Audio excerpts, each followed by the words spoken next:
I'd like to introduce a third presenter who is a juggler of microphones. This is Servang Parikh. Servang is a psychotherapist in the Bay Area, and he's working primarily with youth and people of color. He's wearing his Buddhist Peace Fellowship t-shirt. He serves, I've got a laugh, that's interesting. He serves on the board of Buddhist Peace Fellowship, and Servang also teaches mindfulness in the schools, in organizations, and he's focusing on fostering social emotional wellness. He's a founding team member of the Bay Area mindfulness nonprofit Seeds of Awareness, and he's a community teacher and Sangha member at the East Bay Meditation Center. So we'd love to hear from you. Thank you. Thank you for being here. Thanks, Alan. Thank you. Can you hear me? Can you hear me back there? Great. I think so. Yeah, thank you so much for both of you all to introduce where you're coming from and the roots of this lineage and this connection. I really bow to the struggles and representation that brings into this context.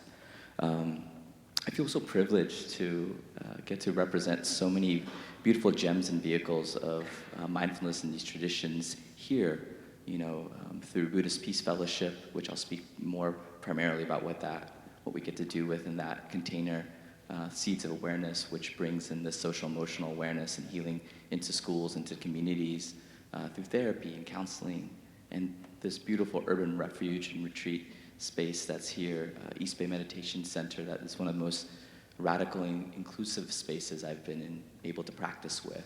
So if you're local, I very much recommend going to the heart of Oakland to sit in Sangha there. How many people are familiar, just a raise of hands, with Standing Rock? Just anyone struggles with Standing Rock? I want you to reflect on, if you were moved by that struggle, why were you moved? Just consider what moved you within that struggle of Standing Rock. And for those of you that may not have context for that, there was a very particular movement to block what was happening in the devastation of native pathways of land and river for oil pipelines in Dakota.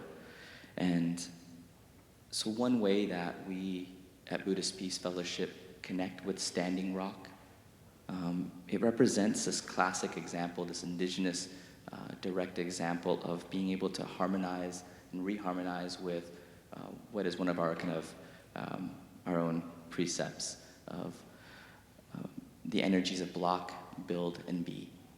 And so I'll speak a little bit more about that context in hopes that those energies serve all of us and we can connect with them in our own ways that the Dharma wheel spins within us.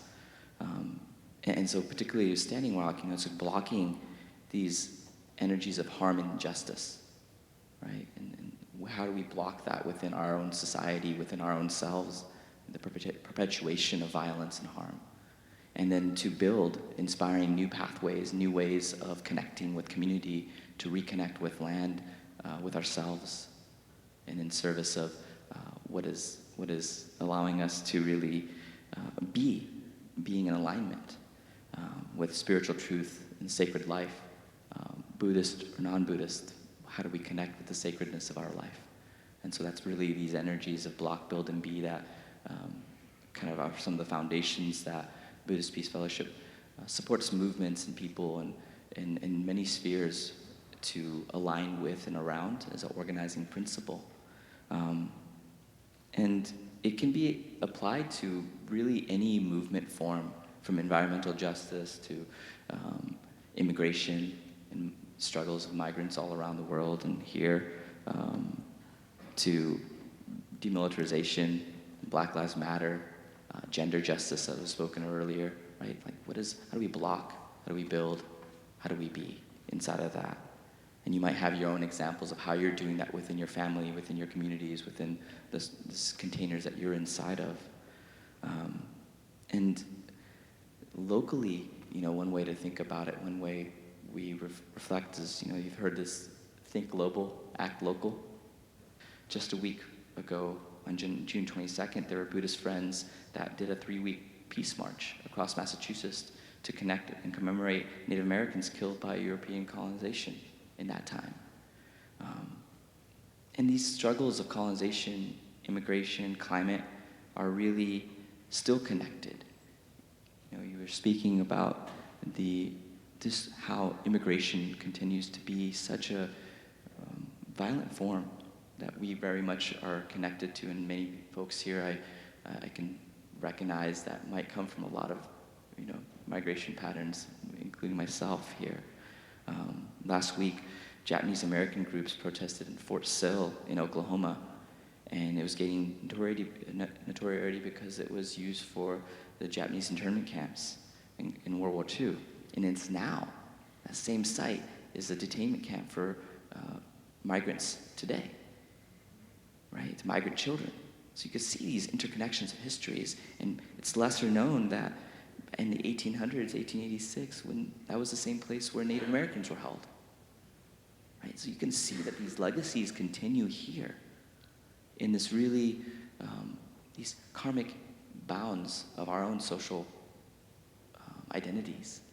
And so how do we recognize within this practice a vehicle to disrupt that, to build something differently? And incarcerating folks for being non-white and not in a dominant form is not new history. It's a deep, deep racial hierarchy.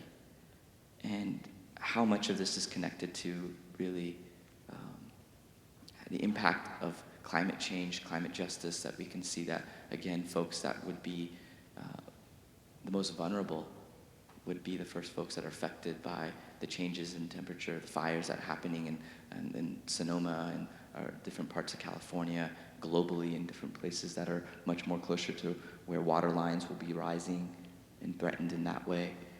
Yeah. And then we know that the Buddha taught that these energies of just blocking harm and building new pathways are not enough. It's really, how do we seed this space of being? How do we really become present? Like, I can feel the sense of receptivity from you all right now. This way of allowing our movements to be sustainable by really seeing them through being present with each other, present to what's happening and alive in our communities, and how that can transform things. So to be with the reality of the struggle, that we can work with the goals like we can towards liberation, nibbana, awakening, and yet the reality is, like, here's suffering. How do we accept this? Be compassionate with each other inside of this, knowing that awakening is many, many lifetimes ahead, perhaps. And yet here we are still working to be awake with each other as Sangha. Thank you so much.